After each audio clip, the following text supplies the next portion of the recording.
My mother one day, she went down to the river because they are of the Apostolic Church. The Apostolic Church is just go.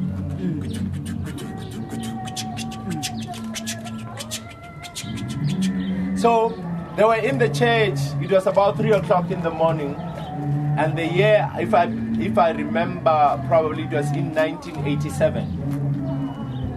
1987, my mother, when they went there, they were going to baptize her because it was that's what actually she needed actually from a spiritual need of that time.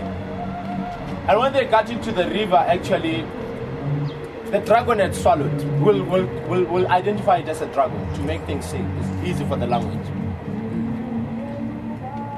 The god of the water had swallowed the whole water there, and she was there. And my mother said, I came across him or her with his right into his eyes. We have interacted like that. And she always tell us how actually her body had swelled since from that point until now. And she had went through a couple of operations which actually it had not given her even the healings, the healing that actually she required. But after she has told us this story, I had a dream. I was 10 years old at that time. I had a dream, and the dream was that this dragon had swallowed the water again. Maybe probably this is a story that was left in my subconscious. It had swallowed the water again and sucked all the water, and the mud was drying and cracking. But I could see it actually lying in this position on that dry well. It was lying in this position with a central eye. And I went down in the dream to go and pick up that eye. It was almost like a marble on top and having a ceramic plate underneath. And I managed to unplug it from the head of this thing. And when I wake up in the morning, I found that actually there is absolutely nothing in my hand. And I was so disappointed. But actually what this actually really meant to me, it was telling me that each and every power of a spiritual inclination that I am seeking, it is not within the things that I can see with an outward eye, but it's absolutely internal. And now, this is the internal conflict that has brought me here. When we enter at the door, we have 3 symbols. The symbols that we have the big round shape with a cross in the middle. And then we have the other one, which is like a spiral. And the other one, my elder just... And then we have the round shapes there, the round circle there as well. That circle, when you look at it, it's supposed to have a dot at the center here, but it is not visible. These 3 principles, they inscribe the letters that are down there. Sibeke, Mvelingange, watch over us, God the Father. Now, Babu Credo Mutwa has used another cosmic energy, but transferred it into the Trinity, which actually in Christian form, we know it as God the Father, the Son, and the Holy Spirit. And in African essence, we know it as God the Father, the Mother, and the Child. And now here it is God, the wind, the sun, and the moon. Because this stands for the sun, and this stands for the wind, and this stands for the moon. The moon is the guardian of love and the guardian of light. But it did not end up with odd numbers. Now we have talked about God the Father. And he always argued the fact of that God did not exist as just a man. God as well has existed as a woman. Now when we come to the stone, we look at it here. There's something that is inscribed there. Can you tell us, my brother, what shape do you see this side? What shape is that? It's a diamond shape. That diamond shape is a symbol of a woman.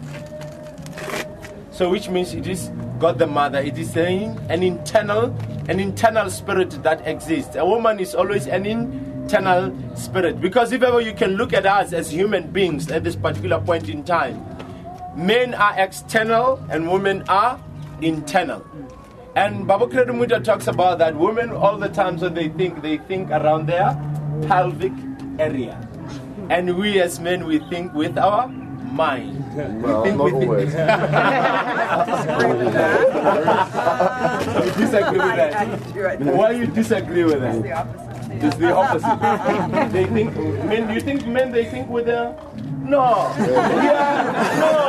You don't understand. You don't really understand. You're worried. I'll tell you what happens here. What happens here, it's life and creation. You know? It is life and creation. It is wealth. It is absolutely the manifestation of life. You know? And if ever you as a woman, you would not be able to think within this area, you'd be as cruel as a man is. Whoa. I promise you. I promise you. So we as men, we have a warrior mind. We think within this shape, within this order itself. And this is how we think. We think within the line. And a woman think sideways, up and down. So now we are on the line. We are on the line. So, but I mean, go and argue it in the thinking and in your conversation. So, now, this is as well now where you are sitting, my sister, it is where we slaughter. No, it's fine, it's okay. It is where we are, we do actually offer our sacrifice. We have a goat, we have an animal called a goat. And in our language, it's called imbuzi. Imbuzi basically comes from the word imubuzo or umbuzi. Umbuzi, not imbuzi. Then along the line with the language, the rhythm of the language, we have to alter it, we ourselves. And it's called actually necessary umbuzi, which means it is the questioning one. You know, that because it cries loud so much, that's the one we give to our ancestors actually, and to transfer all our requests. Whatever we sacrifice them.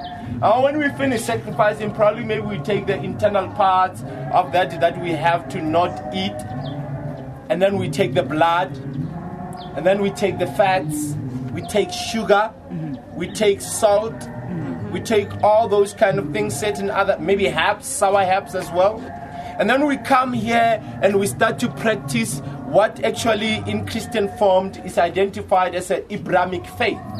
The burning sacrifice. How to talk to God with a burning sacrifice. And then we come here, then we burn all that. And then when it goes up, the smoke actually, it does transfer our prayers to the Most High Himself. So people, I'm going to end this story here. This side we have Umanom Kubulwan, as we have talked about her, the mother of all, mother of creation. And this side we have Kulumkulu with 4 heads, facing the east, the south, and the north.